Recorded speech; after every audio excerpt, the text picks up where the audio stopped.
Coming up next, live versus virtual. Where does the future lie? With Martin Fullard, editorial director at MASH Media. Mikita Fastove, co-founder and CTO at Expo Platform. Nick Dugdale Moore, regional manager, Europe at UFI. And Stefan Forcet, head of technology and digital transformation at EasyFairs. Martin Fullard is an award-winning journalist, an experienced web and print editor, and video presenter across news, sport, business events, technology, lifestyle, and automotive sectors. Martin is the editor of Conference News and the editorial director at MASH Media, largely covering the events industry in the UK. Mikita Fastoves is a co-founder and chief technology officer at Expo Platform and oversees the global product and technology roadmap. Expo Platform is a leading provider of solutions for on-site, hybrid, and online exhibitions and conferences, working with leading organizers in over 20 countries. He is experienced in computer science, patent law, data analysis, strategic IT auditing, sales, project management, software engineering, and has a PhD in computer vision, image analysis from the University of Surrey. Nick is the regional manager for Europe at UFI, the global association of the exhibition industry. He is responsible for UFI's more than 300 members in Europe, organizing the annual UFI European Conference, and promoting and representing the European exhibition industry internationally. Nick first worked in the exhibition industry when he joined the UK arm of the International Sales Group, ISG, of Reed Exhibitions in 2006, working on a portfolio of shows around the world. Nick has been the head of the UK Foot Volley Association since 2004. Stefan Forcet is acting as head of technology and digital transformation for EasyFairs, a pan-European trade show organizer and venue operator. He is responsible for supervising the strategic development of the company's technology solutions and digital transformation, including the transition to hybrid events. He is also a member of UFI's Digital Innovation Committee, team leader at the exhibitions think tank, and regular speaker at event tech conferences. Welcome to this panel discussion, live versus virtual. Where does the future lie? My name is Martin Fullard. I'm the editorial director at MASH Media and the editor of Conference News. Now, I'm delighted to be joined by a panel of diverse opinion, who are what I might say. And I'm now going to ask them all to introduce themselves so we know exactly who it is we're listening to. Nick, maybe we can start with you. Tell our audience, who are you and where do you come from? Hi, thanks, Martin. My name is Nick Dugdale Moore. I'm the regional manager for Europe for UFI, the Global Association of the Exhibition Industry. If you're not familiar with UFI, very briefly, we have about 800 members in almost 90 countries, predominantly are international exhibition organisers and venues. Thank you, Nick. Stefan, please tell our audience who you are and where you work.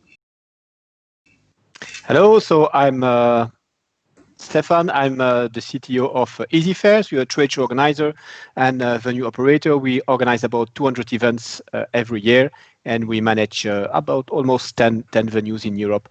So I'm responsible for everything related to technology and digital. I'm passionate about that, and I love the topic. Thank you, Stefan. And finally, Mikita. Thanks, Martin. Hi, everyone. My name is Mikita Fastovets. I'm the CTO at Expo Platform, and I'm also responsible for everything technological and overseeing the roadmap of our platform, the platform that you're all currently probably viewing this session on. So there we go. Great. Now, obviously, this being an online event means, of course, we want to engage our audience. So if you are looking in, please do pop any questions you might have in the Q&A box. We will, of course, try to get to those at the end. But my first question really is, do we agree that online events are now a permanent fixture in terms of experience and so on? And which formats do they or perhaps don't they work? And Nick, I'd like to throw that curveball to you to start us with, please. Well, broadly, yes. Online events are a permanent fixture. When now, technology and online platforms are ubiquitous. So have they become more mainstream? Obviously, since March this year, this pandemic meant that all events everywhere were stopped for a period of months. And starting in June, July, August, some countries were able to organize some kind of events again. Thankfully, in places like China now, they're almost back to full strength. Whereas in other parts of Europe, unfortunately, we're closing our doors again, and it may be many months before we can actually plan to meet again in person. So in the meantime, of course, we are meeting digitally. There is no other option. Will there be a permanent fixture? Well, to be discussed. I think some formats might stick around. Online conferences, there have been some successes. But even if you look at the leading example of those, Paddy Cosgrove from Web Summit was talking about his learnings from Collision earlier this year, one of the largest tech conferences in the world. And ultimately, people just couldn't wait to get back to face-to-face. So for some audiences, yes, perhaps that will be viable in the future. But overall, I think, live events very much are set to return. That's great. Thank you very much, Nick. Stefan, what about you? Do you think they're now becoming a permanent fixture on the event landscape? And do you think some formats work better than others?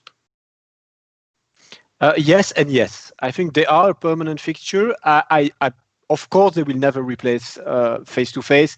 What we see now is that, as Nick said, people can't wait to return to face-to-face. And face-to-face will remain, I would say, I think the highlight of making business, especially in B2B exhibitions. On the other end, they will stay in the future because they will allow us to extend our reach as organizers, and we are pretty much looking forward to do that. And it all depends on different formats. Of course, it's difficult to make what we call transactional events on online, and we'll probably come back on that. But everybody is looking for the right formula, and they complement the live event quite well, I think. So that's why I think they're going to stay here. They're going to stay with us for the long run. That's great. And Mikita, what about you? What's your view? Is it a permanent fixture now, do you think? And are there any formats that are better than others? As to the permanent fixture, I think that what we're seeing is that's definitely the trend that many organizers that we work with are considering kind of online events as either a part of their strategy in the hybrid direction or part of their strategy as entirely separate sort of business channel for working with their customers. And I think that we have to all admit, given that the time that we've just had, being only able to run online events, that there is value in, there is inherent value in people coming together and being able to watch content together, being able to meet together. Even if you have 100 people who've had a meeting online, that in itself has value. But of course, that value, and we have to all agree that value is different from the value that we would get if we were to meet live.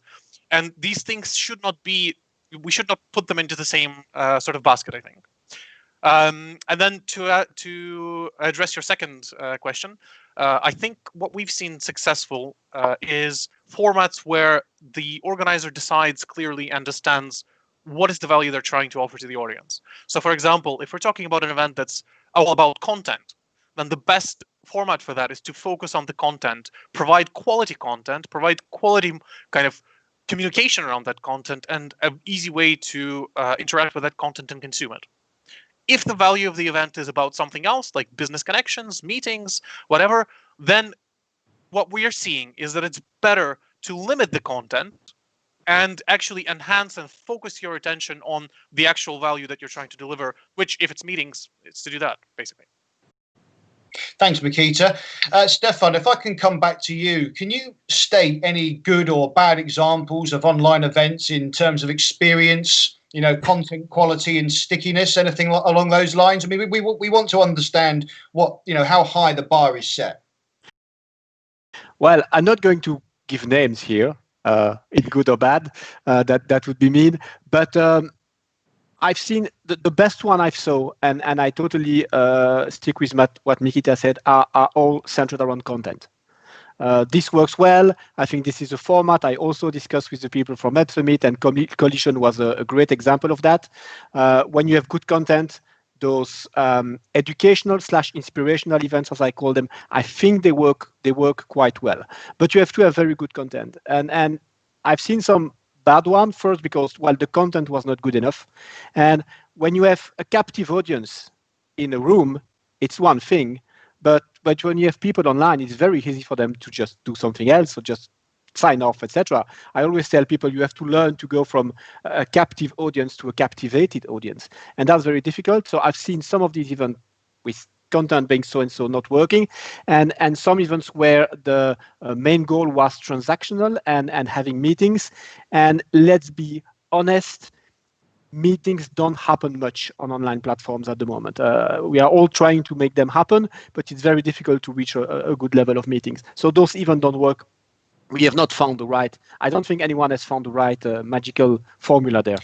Yeah, absolutely. Nick, what about you? Through the prism of exhibitions and trade shows, it's a very, very kind of different beast. You know, as you said earlier on, conferences are one thing, but, you know, getting people in the big exhibition halls and moving around exhibitors is something totally different. What have you seen?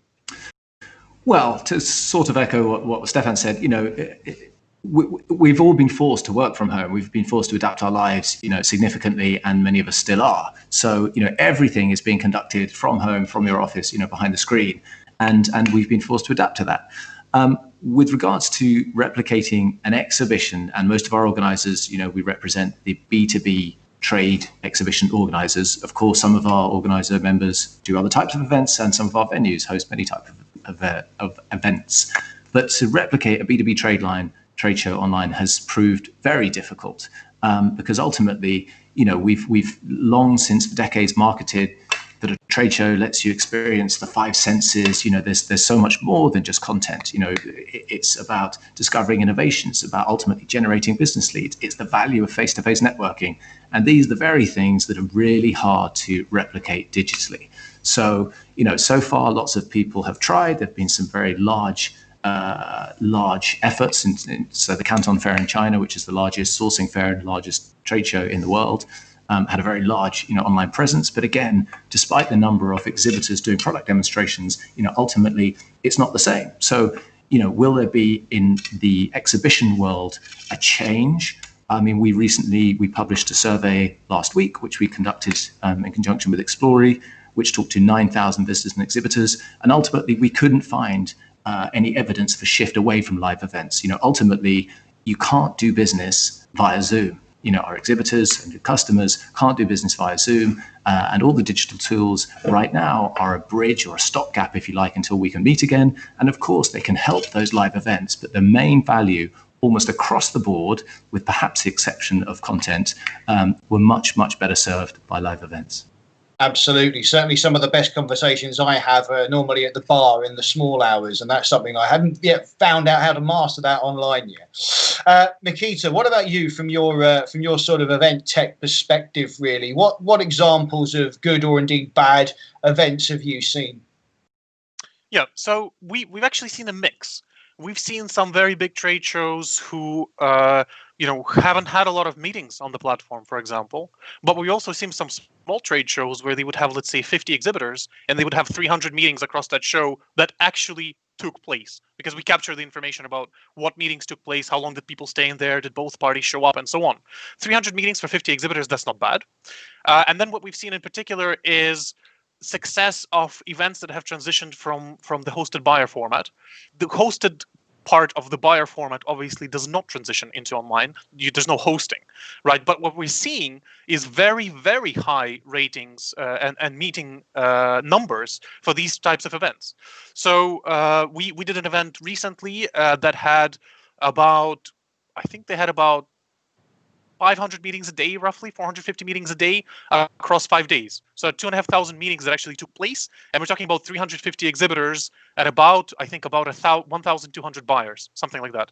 I can't name who these clients are, of course, but we're really seeing a mix. What we are trying now to figure out, I think, is this uncracked problem, right? Is, well, what is it that has made one case so successful and another case where, you know, what looked really good on paper did not generate a lot of meetings in the end. So we're kind of delving into the problem. Yeah, absolutely. I mean, there's lots of other different metrics of measurement, I guess, to determine what actually will make an audience actually turn up and click to join in. I guess it will even be as fundamentally basic as what time of day. Do people want their day interrupted, or is it better to do it early in the morning when they're just starting out? Who knows? It's an interesting one. Stefan, I want to come back to you to address the subject of ROI, return on investment. And certainly in my experience in the conference and meetings market, this is the real big issue. I think ROI is easier to demonstrate in a live setting, I suppose. What about the online setting? Has anyone figured out a viable business model for online events? How can you actually make some money out of this? It's a topic I've discussed with a lot of other organizers. We discuss a lot together. As far as the conference format is concerned, yes, some of them have cracked the nut, and if they have good content, they can get people to pay to actually watch the presentation, etc., etc. For the rest, let's be honest, the exhibitors are not ready to pay anything near what they used to pay for a live event, for an online event. That's for sure. It will not happen, at least not in the short term. However, I think that, and I always tell it internally in the company, and when I speak to other organizers, it's always something I try to point out. We should first concentrate on the value that we offer to our customers, and then we can think about asking them money for it. But for the moment, to be totally honest with you, I don't think that what we're offering allows us to ask any significant money to the exhibitors, especially to the exhibitors. Absolutely, good point, Nick. What about you from your perspective? I mean, in the few kind of online exhibitions that have sort of taken place, has the issue of ROI been addressed? Have you had any interesting conversations about how people might make a few quid out of this? I've had many interesting conversations, very few of which I can report. No, but seriously, anecdotally. There isn't the ROI as the previous speakers have mentioned. There isn't the ROI, therefore the value isn't the same. So what we're seeing is big show brands that are launching summits or different types of events to stay connected with their community, but generally they do not try to replicate the experience, and it's challenging. And people right now, the conversation we fully expect to return to live. So those dates are shifting, and hopefully we can get good news on that sooner rather than later. But again, in the conference side, and people are launching, many online conferences. There's a few organizers based out of the UK that have been, doing lots of launches, and good luck to them. And hopefully, obviously, they are making money. But again, on the exhibition side, no, it's just not there. The conventional, I guess, wisdom or the thinking currently is that in future, all the online activities will be geared towards supporting the mother, if you like, which is the live event. So, even before the crisis, let's say the best organizers were not generating more than 10% of their revenue through digital, and people argue that might or should be or could be up to about 30%. But still, the bulk of the revenue and the bulk of the focus is aimed on that live experience, because ultimately that's what drives everything. Interesting, absolutely. Makita, do you have anything kind of to respond to Nick's comments there? And what's your sort of views on ROI? You being an event tech guru, it'd be interesting to hear your take on this. Yeah. So, well, I can only speak objectively about what we've actually seen. I'm not going to pretend to understand what will happen in the future, because I think that's a road we'll all embarked on, and we're all searching for answers. So what we are seeing right now is that definitely organizers are able to generate revenue, and we have made an effort to offer ways for the organizers to generate revenue on our platform in particular. I'm sure others are doing the same thing. And again, anecdotally, and I cannot share any numbers or anything like that, but we're seeing some events that have successfully generated revenue. It's nowhere near, of course, the type of revenue they would be getting from selling space, but it's very real and sizable revenue, I would say, nonetheless. So that's one side of things. I believe that the online component, whether the online components remains, as an event format, or if it goes into the background and becomes just a component of the live experience, that part of the experience can generate revenue. I think we have seen that already right now. That can and should generate revenue. Yeah. Don't get me wrong. I'm not saying we cannot generate revenue with it. I'm saying that we cannot generate at the moment the same type of revenue per exhibitor that we can achieve with live, and I don't think that's going to happen in the short term. Yeah, don't look to generate 60 billion or 60 million on the event that you were selling space on in the same way. It's not going to happen, for sure. But to the second point, though, about ROI specifically, I think if we're looking from the perspective of understanding, capturing, and analyzing, online is actually much easier. What's much more difficult about online is figuring out what metrics actually make sense. What are your success metrics? I think we don't understand that right now.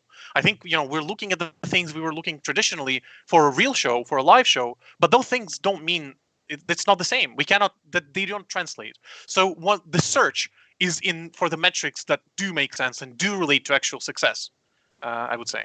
So, I mean, there's been a lot of discussion really about whether online events are going to stay relevant, once this crisis is finally over, and we do live in hope that one day it will be finally over and this isn't life forever like Logan's Run. But what do we kind of make of hybrid events here? Because surely that's going to be a tangible option going forward. But how do we sort of define this sort of hybrid element? How do you realistically combine the live and the digital element? Stefan, could I come to you for a response on that? Yes. In my view, it all depends on the format. Again, hybrid in the sense that we have both an online and a face-to-face audience at the same time interacting together. I think it works well in a conference type format. For this type of thing, we could be sitting in a conference room now and giving that panel in front of people and having other people following it online. That works very well. If you're looking at more trade show / transactional type of event, I often get the feedback both from the teams and the exhibitors that we cannot do both at the same time.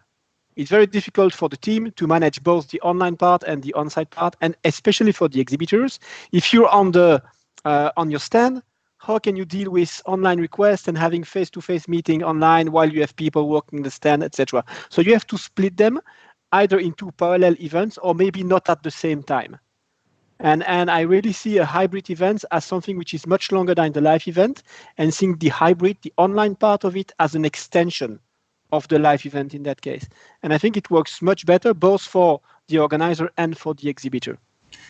Yeah, I mean, to add on to that, if I could say, look, fundamentally, what is a hybrid event? Well, if you watch, the way I see it, if you watch, a Premiership football match, there's 80,000 people in the stadium, but there's whatever, 1 billion potentially watching it. It's the same. And does the billion watching mean that they can watch it from their armchair? Mean they don't want to go to that match? Not at all. It puts a higher premium on actually being at the event.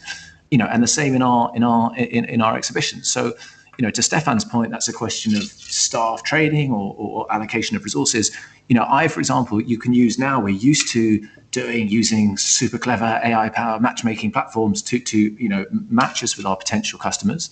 We can organize Zoom meetings, similar to how the hosted buyers for these types of events do already. We can have all these meetings throughout the year, ultimately driving to a face-to-face meeting at the exhibition. So certainly, from an exhibitor's point of view, who do they want to be meeting during that show? No, they definitely don't want to be having online, Zoom stuff. That's the 6 months before, and ultimately the people that are interested, that having the buyer capacity, that at that stage in the buying cycle will be there live face to face. So it can be the day after, right? It doesn't have to be 6 months before. For sure. And the live stuff could be which broadcast to those that, still pay something, but didn't actually, commit to coming to that live event. They can watch the content. They can watch this. They can have other, networking light experiences. But that's just a question of how you balance it. Absolutely.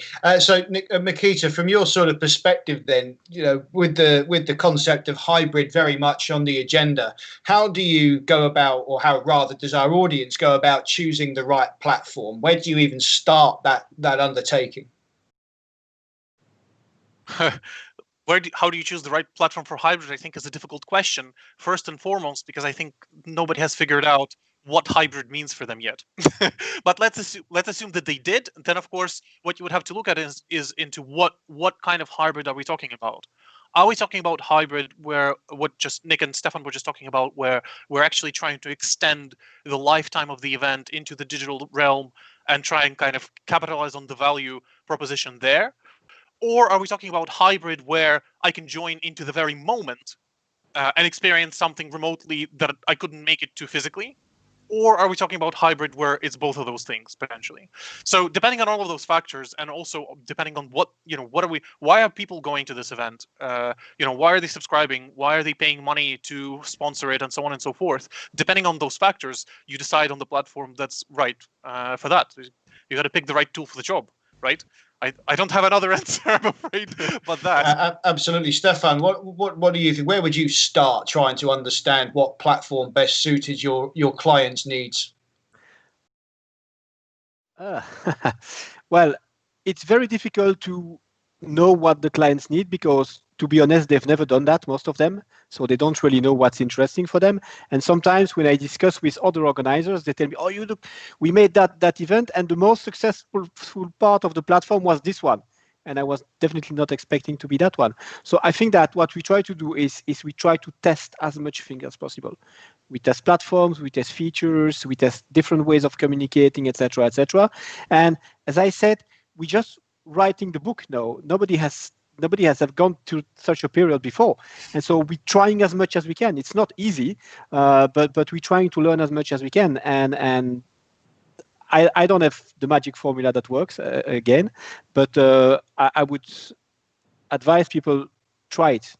And even if you say, I'm not going to make any money because my event is too small, because I cannot monetize it, you will learn something, and it's worth something. We've got about 4 minutes left, guys, before the session comes to a close. I want to just squeeze in one more question before I'll ask a couple of audience questions. Nick, I think by virtue of the fact you didn't answer the last one, I'm going to come to you. At the moment, this idea of online events is seen as a cheaper financially alternative to the live experience. Do you think that's going to remain? I mean, it's not a mature marketplace yet, is it? Well, I mean, so we're actually in the middle of organizing a digital event ourselves. So we have our global congress coming up in a few weeks, which typically would be, somewhere in the world. And yeah, we're going obviously fully digital. So in answer to the last question, we're grappling with all these different platforms that we've never used before, and fingers crossed. But look, I think at the end of the day, people have to, make their own decisions. We're certainly charging for it. It's less than we would charge for the real event, because obviously, the experience is different, but obviously for the delegates, there's a saving in travel and accommodation, etc. So, we're new to this. Everyone else is new to this. Hopefully we can provide good value. And ultimately, if not, then, I guess our members, partners and sponsors will certainly tell us. So, like everybody, we're feeling our way. I guess we all have our trusted partners. There seems to have been a gold rush with new players in the market. But yeah, I mean, do your research. We've all been to 100 or more live digital events. So, pick the ones that you like and see who work with them.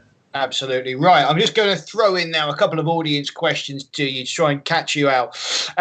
Stefan, I think I'll try and boomerang you first. This comes from Alice Macklin. How does the panel tackle the perception of cyber security among attendees, particularly in highly sensitive industries such as pharma or defense? That's quite an interesting one, I guess.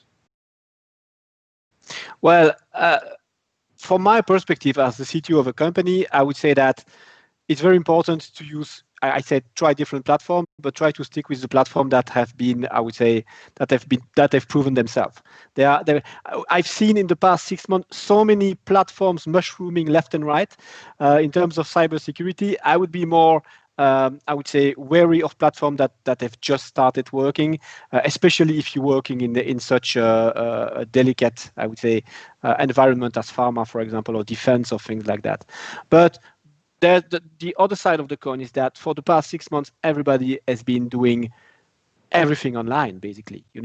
Everything we do it online, and everybody had got a crash course on doing business online, and we didn't see much more problems that we saw 1 year before. So I don't think it's a huge problem. Yes, it's dangerous, but I don't think that it's a huge problem when you consider what we're doing with the platform.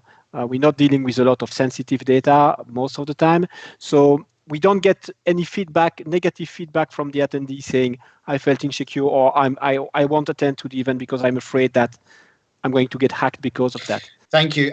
Nick, there's a question that's come in specifically for you. Hopefully it's an easy one. It's coming from Elke Breidenbach, and she's asked, is the survey you mentioned available? Where can that be found? The survey is available for members of UFI and CISO, but if not, please email me, nick@ufi.org, and we'll see what we can do. Great. I think we've got one more time for questions. We've got 30 seconds left. Mikita, have you got any examples, or do you know of any platforms that are actually ideal for the networking format that we discussed earlier? Sounds like a shameless plug time. Well, I definitely recommend you check out Expo Platform. What can I say? Thank you, Martin. Okay, folks, I'm going to draw it to a conclusion there because we've got about 10 seconds left. Stefan, Mikita, and Nick, thank you very much for your insight, and to the rest of the panel and to the audience, rather, we hope you enjoyed our discussion. Thank you very much.